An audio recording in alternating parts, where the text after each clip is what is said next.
then we received an acquisition offer back in May 2019. And I'm like, wait, like I didn't have any money in 2018. I went through this freaking nightmare. I own 80% of the business at this point. I have 5 employees, and now I'm receiving it was a $40 million term sheet.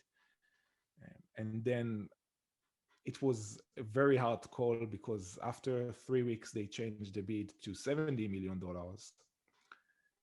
And I'm like, what am I doing now? Like, I can be set for life.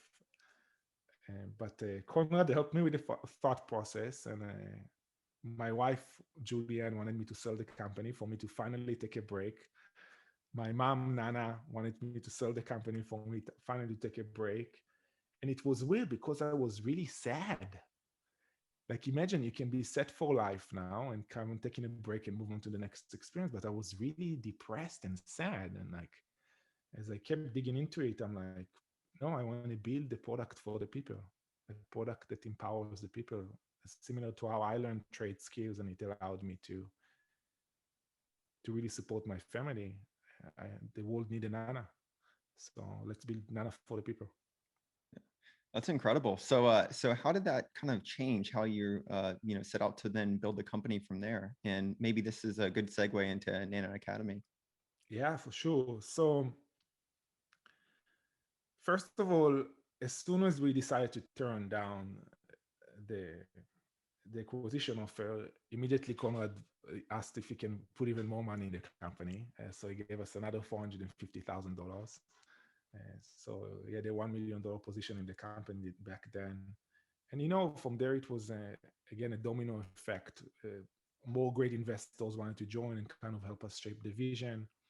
They really understood the potential of Nana Academy as a student to operator, some sort of a deep job platform where you don't just the problem with vocational schools is that you go, you learn the trade, but what's next? What are you going to work for? Like you're probably going to work for a company that is going to drive you to work really hard, not pay you enough, with an outdated employment model, and not supported by technology. So this is why there is a lack of tradespeople, not because people don't really love working with their hands, but just because there are not great employment opportunities. So when we realized that, we're like, let's build for them this agency that really support them after the school. So we kind of like built a student to operator model where they kind of operate under the Nana franchise after graduation.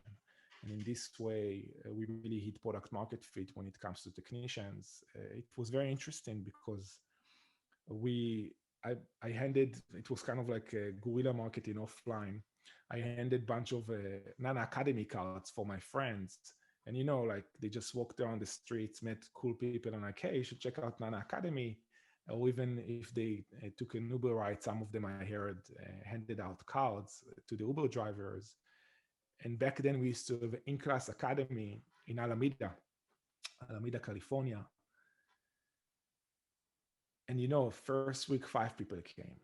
Then the person that came brought two or three friends with him next week. And suddenly you have like, we sold the class, 25 people squeezing into one room. You can actually see it on my Twitter. On my Twitter page, everybody trying to catch a seat. Some of them sit on the floor and on appliances, and we really it was the home run. And it was talking about the Nana Academy. It was the third iteration of Nana Academy. So with Nana Academy, we had 6 iterations. The first Nana Academy was apprenticeship for 45 days, right? But it's not scalable. Like for 45 days asking from somebody to take, like, don't ride with Uber anymore, or don't work with DoorDash anymore, just come and kind of like do an on-the-job training, it's unscalable. The second iteration was, we actually charged for the second iteration. So we said, we're going to give you a theoretical knowledge about the world of appliances. And we had some appliances in the class. So we charged $950 for that, for 3 weeks training. And again, we saw that people don't have the money and they don't want to do it for 3 weeks because they didn't know what's going to happen next. And the third iteration really like allowed us to explode when it comes to the Nana Academy. We asked ourselves a simple question, and the answer changed everything. We asked ourselves, what generates quality in trades? And the conclusion was education and repetition. So if you know how to solve a specific problem, and then if you see the same problem again and again and again and again, your quality then will improve, right? Of course, you can increase liquidity because you can show them the same things again and again. So from a capacity of 6 jobs, now you can take them to 10, which increases their earnings as well. And we decided that if that's the case, why won't we do just one day in class for one skill? And from there, people could just come on Fridays and learn this one skill in one day. And after 10 days, already starting to be on the platform, taking jobs and enjoying from these economic opportunities.